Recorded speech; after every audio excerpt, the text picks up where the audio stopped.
Sa kasagsagan nga ng nagaganap na digmaan sa pagitan ng Israel at Hamas sa Gaza Strip, ang bansang Iran ang isa sa pinakamalaking kritiko sa nagaganap na kaguluhan kontra sa tinatawag nilang Zionist regime dahil nga sa mga anti-Israel foreign policy na ipinapatupad ng Iran, may tuturing na mortal na magkaaway ang dalawang bansa.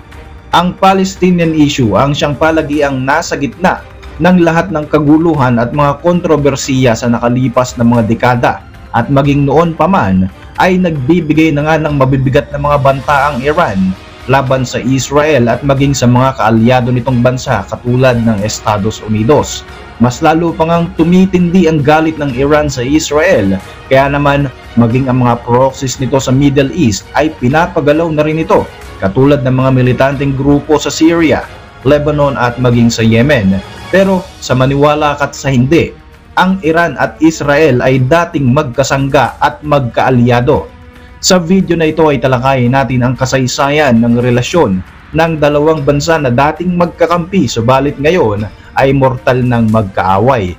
Paano nga ba nagsimula ang alitan ng dalawang bansang ito?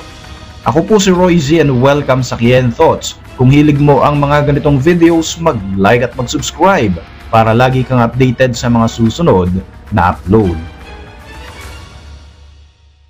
Sa ilalim ng Pahlavi Dynasty ng Iran sa pagitan ng 1925 hanggang 1979, maganda ang relasyon ng Israel at Iran. Sa katunayan, ang Iran ang ikalawang bansa na mayroong majority ng Muslim citizens ang nag-recognize o tinanggap ang pagkakabuo ng Israel bilang isang estado noong 1948.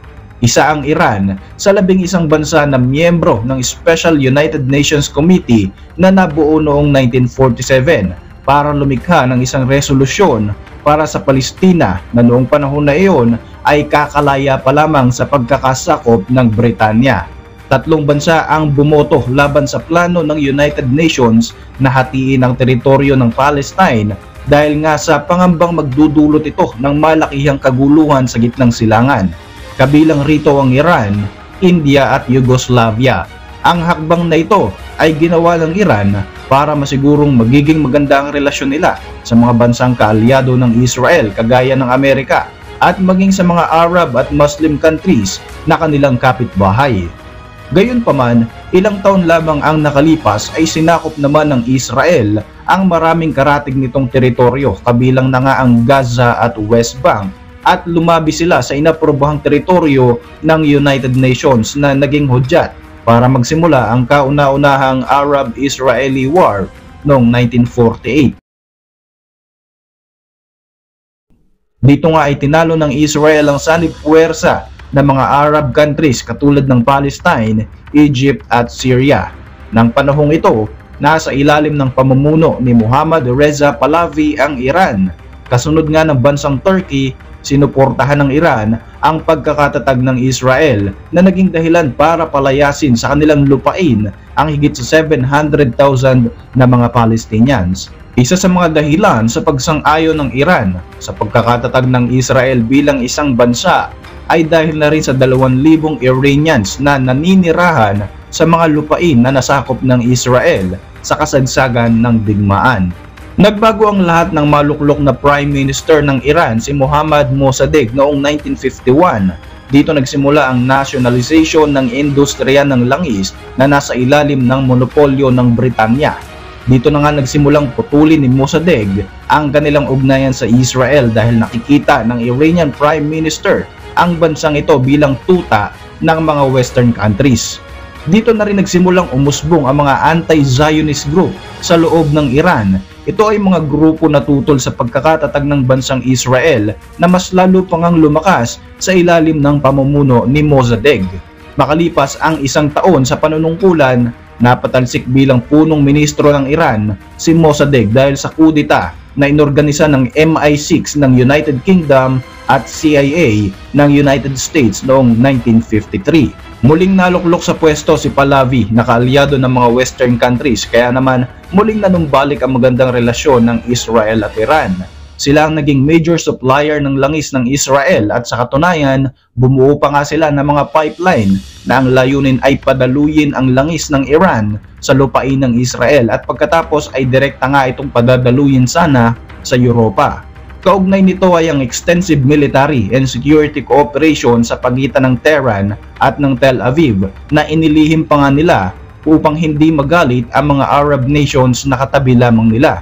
Gumanda ang economic, political at military cooperation sa pagitan ng dalawang bansa habang umaasim naman ang relasyon ng Iran sa ibang Arab countries sa kasagsagan ng 1960s at 1970s. Sa relasyon na ito ay palaging ang Israel ang nakikinabang.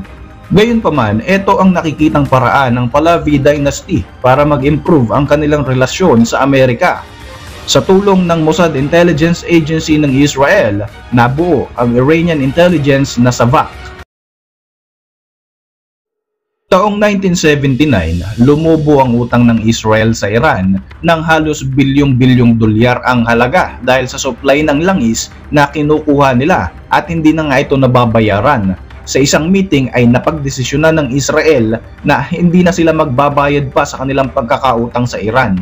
Dito na nagsimula ang kaguluhan sa Iran dahil sa paglakas ng mga guerrilla at Iranian leftists na kumukontra sa pamumuno ng Pahlavi Dynasty. Dito na rin nagsimula ang 1979 Iranian Revolution.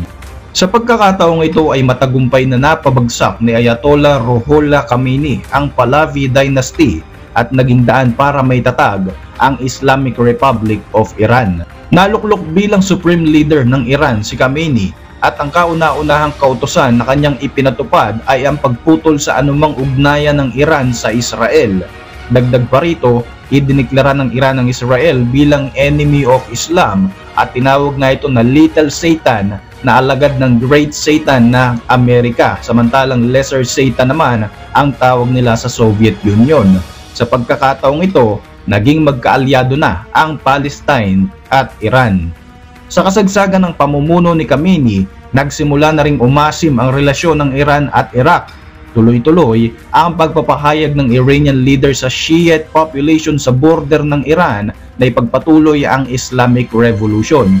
Tuloy-tuloy rin ang ginawang destabilization ng Iran sa mga karatig nitong bansa na naging hudyat sa alitan ni Ayatollah Khomeini at ng nooy Iraqi President na si Saddam Hussein na isang Sunni advocate.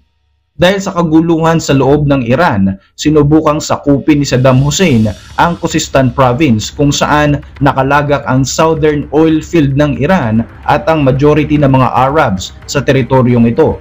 Pagpasok ng 1980s, dito na sumiklab ang digmaan sa pagitan ng Iraq at ng Iran.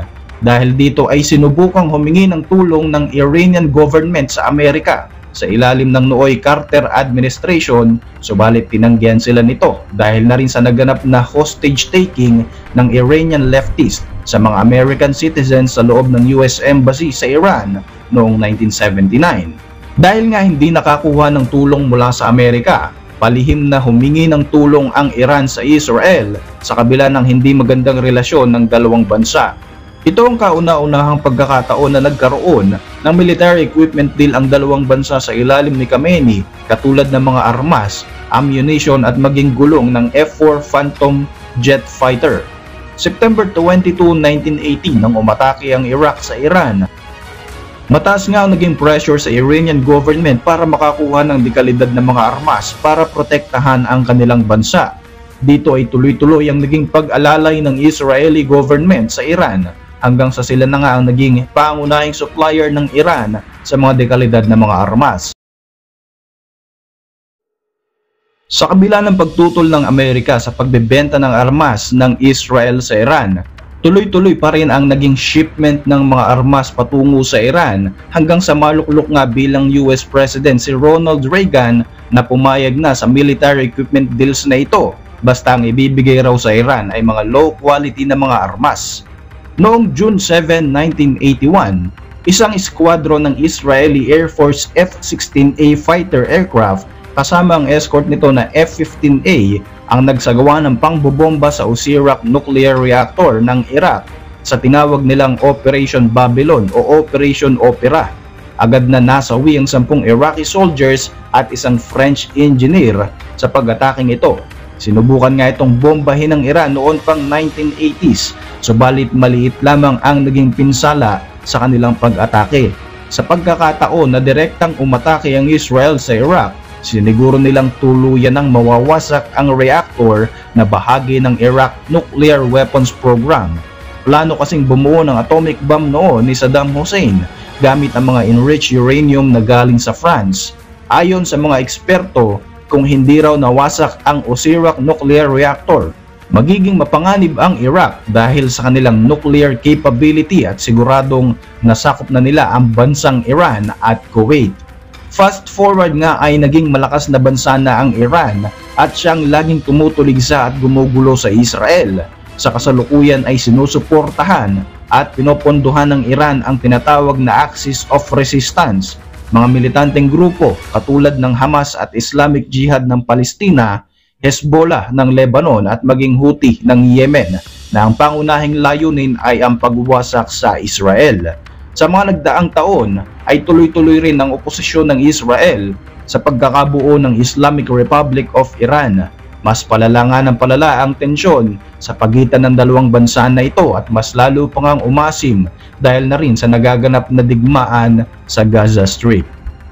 Para sa inyong mga reaksyon, mag-iwan lang ng komento sa ibaba ng video na ito.